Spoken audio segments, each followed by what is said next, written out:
Hello, buddy. Welcome back to Tin Man's Corner. And today I'll be reading a chapter out of this book, the Bigfoot Vol.1 Terror Tales. Now, I know what you're thinking. You're not filming in black and white?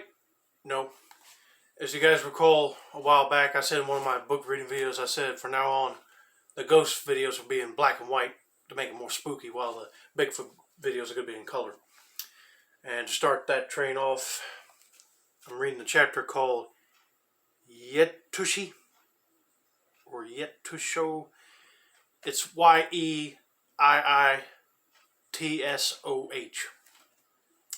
It's a weird name, but anyway. And the story is by Suzanne Robb. Let's get to it, shall we?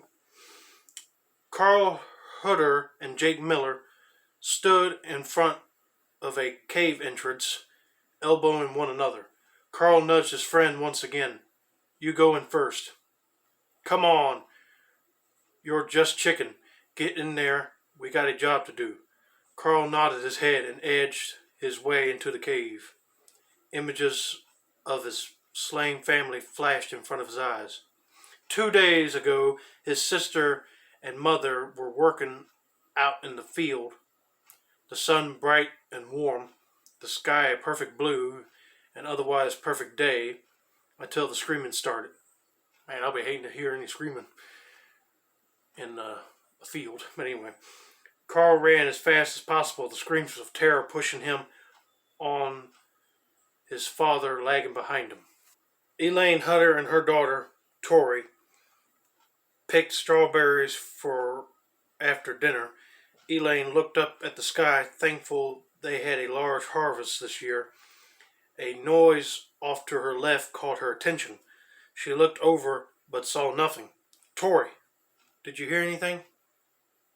Her daughter cocked her head to the side. "No, I didn't." She went back to picking the small fruits. Elaine didn't feel reassured by her daughter's answer. She knew something watched them. She just didn't know what. She cautiously stood and went for the shotgun her husband insisted she have at all times. In their parts, bears, wolves, and coyotes were known to attack. Well, I'm glad he insisted on bringing a shotgun. It scared them off. Anyway, as she reached for it, a large furry hand reached out and grabbed her. The claws so sharp the beast cut right through her skin. "Oh!" Tendon. "Oh, no. And bone." "Oh, Lordy." Looking up, Elaine didn't have time to scream. The creature raised its other arm and sliced his claws across her neck. Ow! What was wrong with that creature? I mean, they didn't do nothing to it. The head flew off and landed on the ground next to Tori. When she turned to look at what happened, she saw her mother's face looking at her. A silent scream formed with her lips. Yeah, I'll be scared to death too. Be like who killed my mother? But I'll be screaming and be like, "No, I don't have no time for that. I'm getting out of here. I'll come back for her later." But anyway, Tori screamed as she turned to see the beast. She watched in horror as it ripped her mother's body. Limbs were tossed to the side. No way, Jose. I'll be like running out of there before it gets me. But anyway, grabbing the shotgun too. But anyway, the internal organs swallowed whole. Oh, no. And then with one swift motion, her spine violently ripped out intact. Oh, God. No. I do not want to see anything eating organs. Makes me want to throw in my mouth. Anyway, she continued to scream as the beast turned its attention to her. She was too frightened to move and was all too aware she would die soon. The thing, taller than a man by at least a yard, with jagged and sharp teeth, scared her like no other animal she ever seen. The claws reminded her of razors. The beast's body was covered in dark brown fur, now matted with her mother's blood. Yeah, I'll be like, terrified too if I saw that, but anyway. I'll be like fainting or trying to hide real quick, or hide in the water, just so you know, like you see how people do that where they try to hide from enemy people or things. The water takes the scent off. But anyway, that's me. But anyway, or I'll be just trying to find a vehicle and get out of there quick. But anyway, it growled and hovered over her. Her mother's spine hung from its left hand. She knew hers would be next one collected. As she looked up into his dark eyes, she let out one final scream before it sunk his hand into her abdomen and began to eat her like, alive. I'll be throwing up if I saw that. Oh, kind of reminds me of those zombie movies where they eat people alive. Ooh, I only seen clips of those, but anyway. When he reached the scene, Carl had never seen so much gore, not even in the rooms where the cattle were slaughtered. You got that right. This is more than cattle slaughtering. Puddles of blood literally formed under different bits and pieces of body parts. His mother's torso lay in the center of the strawberry patch, emptied out. Tori's head was missing entirely. I don't know what that thing's got going on here. Like, he's into eating heads too and spines, but anyway. An arm still held on to a basket half full of strawberries. He couldn't tell who it belonged to. Carl saw long, deep scratches along a leg and back of his sister's torso. A gorge rose in the back of his throat when he saw her spine had been ripped out. The flies started to buzz around and a dizzy sensation kicked in. He had to turn away from what remained of his mother and sister while he emptied his stomach. What happened here? Carl stood and looked at his father. The man remained there staring. How he could stand to look at the massacre in front of him was a mystery. Well, he must have a spine of steel or nerves of steel to look at that carnage. But anyway, I wouldn't. I can't stand blood. But anyway, what did this? Carl, still dizzy, needed to focus on something other than what lay behind him. His father didn't respond for a long time. Carl thought he might not say anything, then glanced over to see tears falling from his father's withered eyes. Thought he knew he should be doing the same. The tears weren't there. All he felt was anger and hate. 15 minutes later, Carl finally got a response. I have no idea, son. But do you see those footprints? Whatever did this had to have been huge, and I'll sound crazy, but it walked on two legs. Now, if it was big, I believe you. Anyway, Carl started to feel better. He had something to focus on, had something to hunt. We need to tell the others that go get this thing. I know how you feel, son, but you're only 16. We need to get the sheriff to come and take a look at this. Carl followed behind his dad, and they headed back to the farmhouse. They saddled up 2 horses and rode into town as fast as they could. 30 minutes later, they hitched their horses to a post in front of the sheriff's office. Carl's father laid a hand on his chest before they went in. Let me do the talking, his dad said. Carl nodded as his father pushed open the hinged doors. Sheriff Daniel Burton looked up when he heard the creaky hinges protest. He saw Jeb Hutter and his son Carl. He knew bad news when he saw it. What can I do for you, Jeb?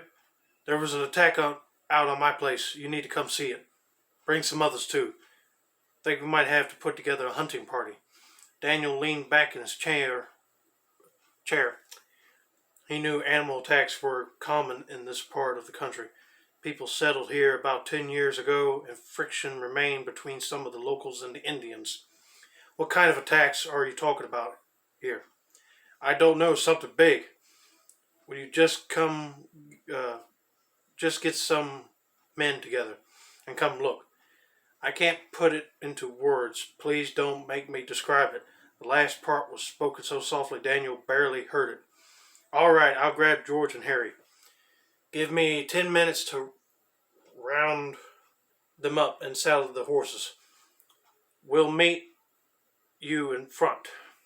Jeb and his son walked out. The boy's eyes were empty, as if what he had seen took the life right out of him. 45 minutes later, Daniel stood in front of one of the most horrific scenes he has ever seen.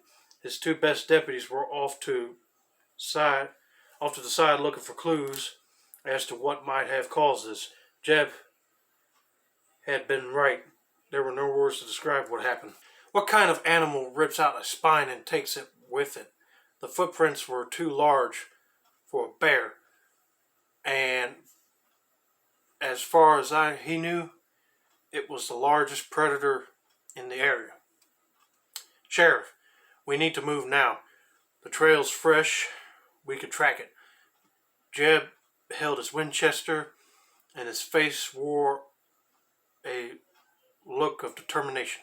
"All right, sure, we'll load up on supplies at your place and head out within the hour. Carl, I'm going to give you a note to take back to the sheriff's office letting them know we're heading out. But I want to go too." Jeb turned to his son. "You're not be coming with us. I already lost a wife and daughter to this beast. I'm not going to lose my son too. Now do as the sheriff told you and bury your mom and sister before anything else gets at them."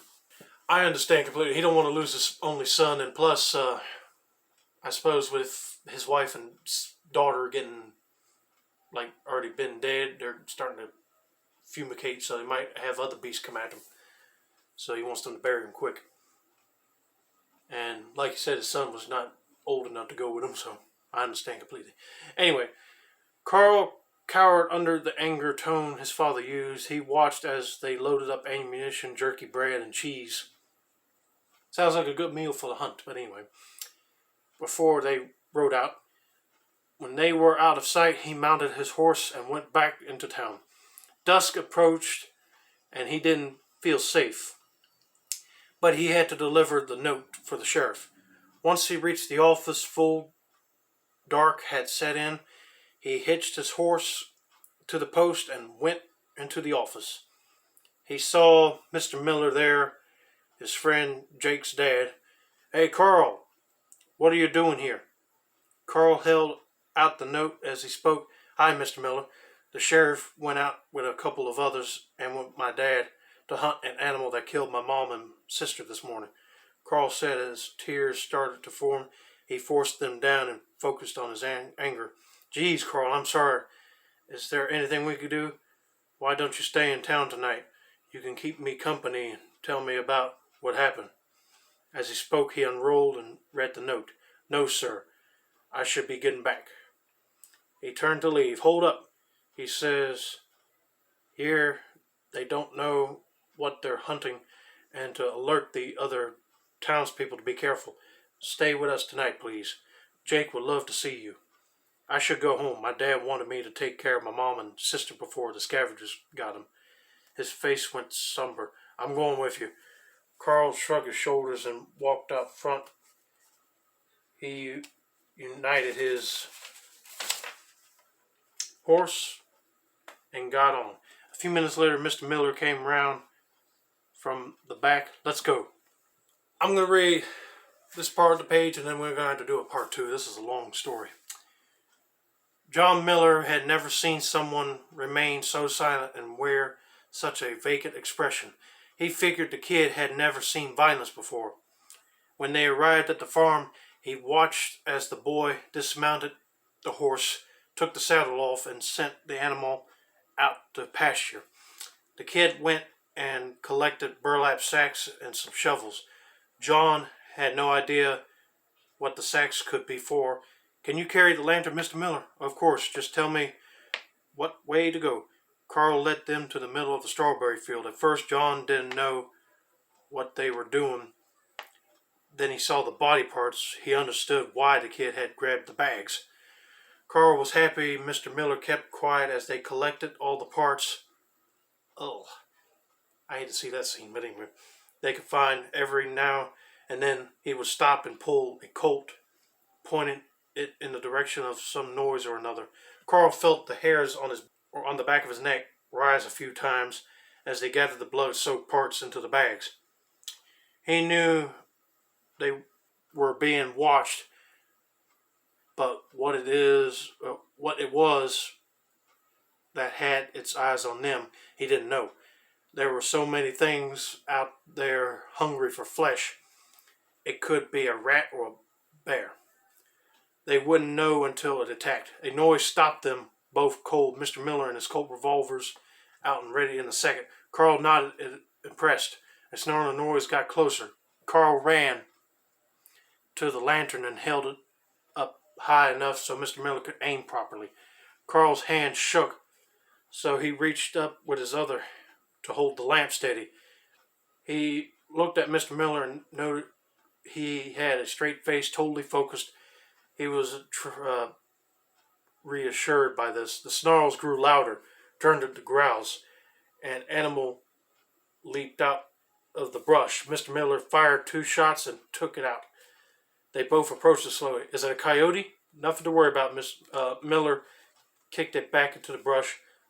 As they worked, sweat trickled down Carl's back but turned icy after a few seconds. The coyote thing had scared him, though he wouldn't admit it. Okay, I think I'm going to stop there. We're going to have to do a part 2 because I looked at the pages and it was like 3 more pages long. Oh, excuse me, maybe 4. It's a long story, so we might have to end up doing multiple parts, but that's alright. Sayonara.